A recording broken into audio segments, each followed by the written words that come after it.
My question for you is, where is your faith? And by that I mean, where can I see your faith evident? So if you are a woman of faith, if you are a believer in the Creator as I am, my question is, where is your faith? How do you apply it? Because I got to tell you something, man, like that's one of the most common setbacks, holdbacks, fears of all my clients and some amazing friends in my life is that they just think too much, pray too much, journal too much, think some more, pray some more, and not enough action. There is no faith without action. There is no faith without risk. You have to take risks. You have to get out there and be prepared to make mistakes. You have to get it wrong to get it right, my friend. Option A, you can sit on the fears and you can wallow in analysis paralysis. You can worry about not delivering this perfect polished presentation to the world, and you can let your life go by year, and then when you're 67 you go, dang it, I wish I had just or option B, get up, dress up, get out there and go after it is whatever it is that you want, whether it's marriage or whether it's a job or whether it is just looking and feeling better, whether it is launching a business, applying for that promotion, or just making more friends. Get up and get out there. We all have to do it. And those who live a life closer or closest to that which they dream of living have got one thing in common: action. They take more action than everybody else.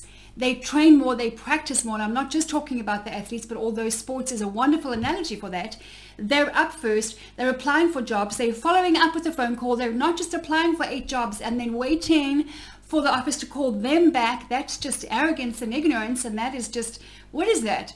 Are you entitled to someone to phone you back? No, you go after it. Whether you want that date or whether you want that promotion, go after it. What have you got to lose? At least you're going after it. At least you're applying for your faith. So where is your faith? Because if you are not putting it into action every single day, faith without action is dead. Is your faith dead? And I'm speaking to you as one woman of faith to another. I know how painful it can be to get out there when you lack confidence in something. I know how painful it can be when you worry about certain things. But like I said to you, the alternative is to sit and worry and stew over it.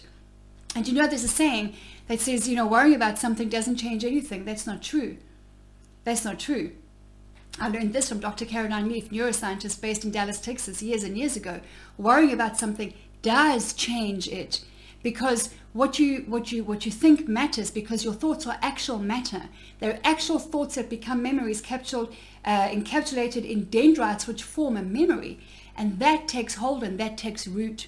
Now, if you're worrying and stressing, you are changing things in the wrong direction. You're going backwards and you're holding your own self back. Our fight in life is mainly against ourselves. Don't give the enemy all the credit for he's doing this and he's doing that. He mostly has to do squat. If you are the type that worries about things, and if you're a perfectionist and you don't want to get out there, you've got to get it wrong first to get it right. Otherwise, how do you learn? No one just gets everything right the first time and becomes an expert at it. Not any NBA basketball player, not any World Rugby Cup level Springbok rugby player. Nobody gets it right. Teachers get it wrong to get it right. So how come you shouldn't? Why are you so afraid of making a mistake? It's ego. Get rid of your ego. Let's go to your closet. What is in your closet that you want to wear that you're not wearing? Is it a red dress? Let's go to red for a minute. I'm on a mission to paint the world red. Why? Because there is red blood running through our veins. It's the color that God chose intentionally to run through our veins and to transport oxygen to our hearts so that we can live and breathe. Why red? And there is teaching out there, evil, wicked, religious, binding teaching that will teach women that only prostitutes wear red, and red is evil, and red is egotistical because it's like saying, look at me. That is wrong, and that is dangerous teaching. And if you've been taught that, you need to sign up right now with my community, and it won't cost you a thing. Go to Dress to Connect on Facebook or find me at lindapage.com. We are on a mission, thousands of women, to get up, dress up, and be the bold light on hill that we know we are called to be. We know who we are. We stand strong in that identity. And red is a beautiful, bold, biblical color. So don't be letting anyone tell you anything different. Have you worn red lipstick before? Do you know how beautiful and empowering it is to see that smile of yours that is now outlined in hot pink or beautiful red, and it's eye-catching, and therefore it's conversation starting and relationship building. That is the Ferrari in your closet, which is the gift of clothing, personal style. Fashion is not fickle, and looking good is not a pursuit in vanity. And people who say that are fearful of their spirit of beauty, or a woman's spirit of beauty, which has been under attack for far too long. Don't you dare catch yourself saying, I am enough. That is a worldly response to a worldly attack on your spirit of beauty. It is nowhere in the scriptures that you are enough. Nowhere. Nowhere will it be found. Nor is there anything about moderation.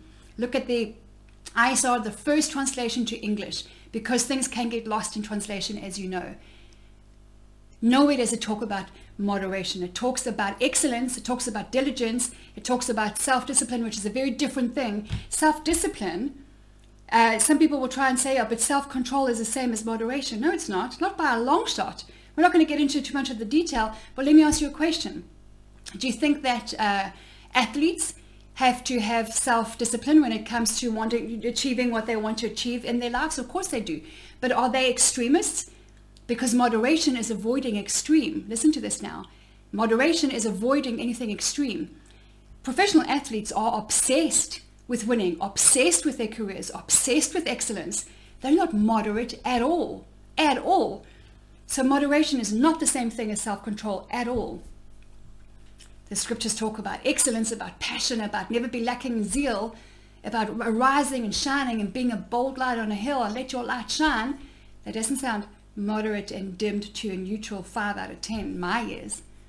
So, action. Where are you at? Where is your faith? Whatever it is that you want to achieve, you need to get up, dress up, and you need to go out there and take action in the direction of your identity. Therein lies the life that you want to live.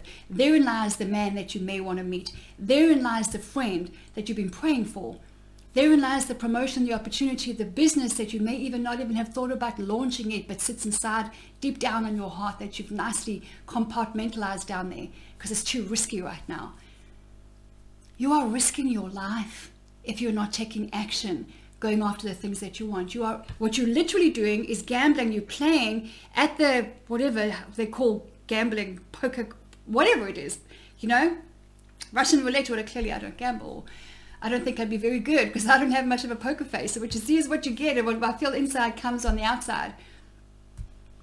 You are risking your life saying, here you go. I'm just going to throw it all and throw all my chips in. Just going to gamble it all away because I just don't want to make a mistake. I want to fall on my face and I want to look like an idiot. That's not smart and that's not faith. Where is your faith?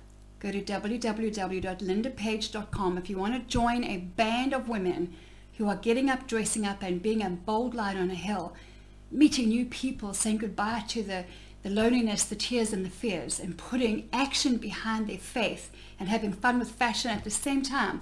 That's what we do. Join us on Dress to Connect on Facebook, www.lindapage.com. Where is your faith? Every day is Tuesday. You get to choose today. Are you going to think and pray and journal some more? Or are you going to join us and arise and shine?